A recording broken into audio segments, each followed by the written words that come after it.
Hey everybody, I'm back. Just out here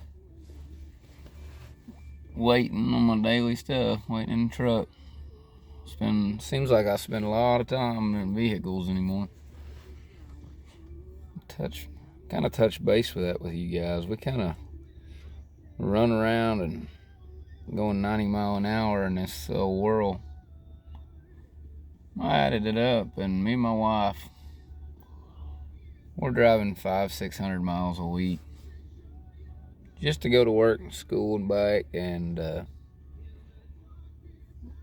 going all different kinds of directions. I just got back from the eye doctor, picked up my new glasses, which is very nice. That being said, seems like I'm 20 miles from everywhere. Of course, I live out in the middle of nowhere, Oklahoma, but the thing about that is, I want to touch base on with you guys is we have all these things that we set up in our lives to go and do, and we think that we have to get them done every single day, or we're behind, or we're not going to make it, or we just think that all these things are important and we have to get them done before we die, before we leave this earth. I have to get this done, I have to pay this off, and I got to set this up for my kids. And I got to think about it the other day. It's probably a good idea for me to try to stay out of debt, or at least big debt, as much as I can. But other than that, I don't really have to do anything but treat people well, try to pay my bills, glorify, honor Jesus, try to be a good husband, friend, and dad. Other than that, all that other stuff can wait. I mean, eventually the yard's gonna get mowed, the house is gonna get painted. Your bank account may never get full. It'll never get so full it'll just explode. So we chase dollar bills more than we chase souls for Jesus. And I found myself doing this. I think I gotta do this. Man, I'm in a hurry. I gotta get this set up. I gotta get this ready. I want to go here, so I have to get this ready. And really, there's an old country song that says, I'm in a hurry, and I don't know why. All I really have to do is live and die. And that old song kind of catchy, but it's got something to it. We don't have to do anything. We don't really have to do anything in this world but live and die. Everything else will be picked up. I mean, you can drop your wallet. You could die today, drop a bunch of money on the street. Somebody else is just going to pick it up and go on.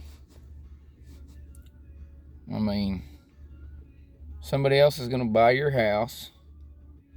Somebody else is going to buy your truck when you're gone, or somebody else is going to use it. Can't take it with you. So why worry about striving for these things that don't mean anything? I was talking to a guy at my job last night, and we got to talking about work. I work in a factory, and we got to talking about a guy that had passed away. He was a upper management guy and seemed to be well liked, but you could tell that he really strived in his job. and made some enemies along the way for what he probably thought was the good of the company, following their rules and their guidelines, not his own, not what he thought was right, but what they told him was right. And he upset some people. Well,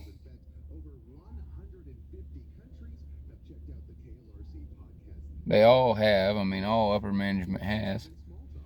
But my point being is we made the comment. We had made the comment that a lot of these people that work for these companies think that these companies, if they make the company happy, that they're just doing really well in life, or their boss happy, you know. But the truth of the matter is your job is going to replace you within a month after you pass away, or at least your job will be posted to be replaced. And I mean, that's a fact. You can count on it. A month, maybe a month and a half, if they're really slow in HR departments and stuff. Being said, if you are that expendable, why do we pour so much time and effort into our jobs? I mean, you should strive to do a good job in your work. It's not what I'm saying. Don't take that wrong way and not try. But I'm saying do a good job, but treat people well while doing a good job in your work, no matter what you do. Because that, in all reality, when you die, this is what me and my friend at work was talking about. You're either going to be remembered for one of two things. There's only two people that get remembered when they leave a job or they pass away while working on a job. And it's not the ones in the middle. It's not the lukewarm people. They don't get remembered at all. They just kind of get forgotten. The only two kinds of people that get remembered when leaving a job or anything in life, a group, any kind of extracurricular group or anything like that, the workforce, I don't know, club, whatever, are the really, really nice and good-hearted, or the ones that are just cranky, grouchy, and it's really, really hard to get along with. See my I voted sticker? I hope y'all went out and voted in the midterm. I get sidetracked like a little squirrel chasing rabbits sometimes. A little coon dog chasing rabbits. Squirrel trying to find nuts in a tree. But back to what I was saying, you're only gonna be remembered for either being really, really good or really, really grouchy and bad. The ones in the middle, everybody has a hard time remembering. So you're either going to be remembered for being really good, on fire for Jesus,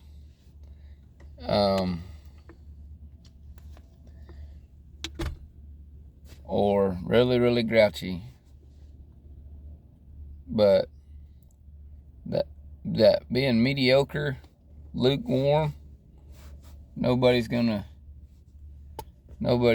remember you 10 years from now, 20 years from now.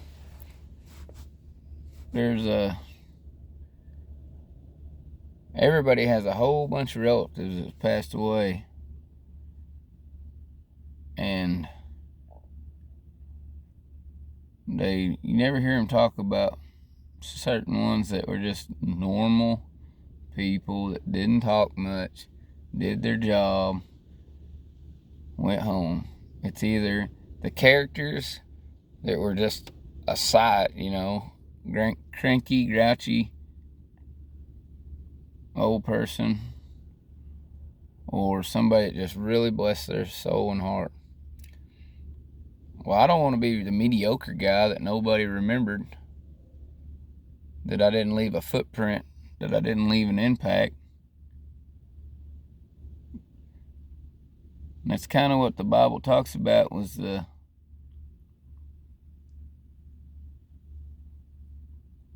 broad road to destruction. Many will be there, will find it. That's a lot of them lukewarm people, which I've been in my life too, trying to get away from.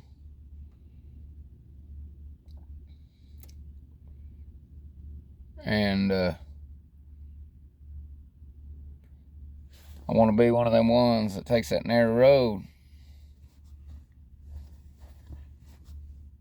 Be the few there that find it. The truth of the matter is, God rather see us cranky, grouchy, and know where we stand, than to be lukewarm and really confusing people.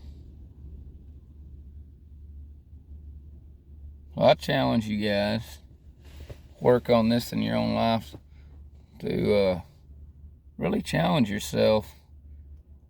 If you need any prayer requests in this department, I'm going to try to put my email with my channel. Somehow I got to get my comments turned back on. I think they got turned off. But if you need any prayer requests, I'll try to get my email on there, get the comments turned back on, so I can pray for you in this department. But I challenge you to do what I'm trying to do. This is a big hurdle in my life, is try to be more on fire for Jesus. Try to be a better example. And I mean, there's so many examples of this in our lives. I mean, you know, I'm a father. I lead a crew.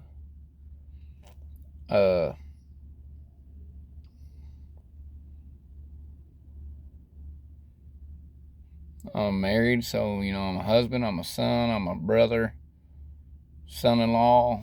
I mean, the list goes on, uncle. And I'm, you know, try to be a good friend to people. So all these departments, I have the opportunity to shine a light. Let Jesus' light shine in me, like the little kid song. And I'm trying to let that take a hold in me. I realize just being saved to me isn't enough anymore. I want to be an example. I don't want to be mediocre. I don't want to be just all right, just skimming by. But anyway, be thinking about these things. I'll try to make another video. We'll get together. We'll get together again. You can tell me what you think. I'll try to get some comments turned on in these videos. And if not, I'll put my email on there so you can email me ideas and comments and prayer requests. I got to get. Anyway, that's just something to chew on today. All right, everybody. We'll talk to you later. All right. God bless.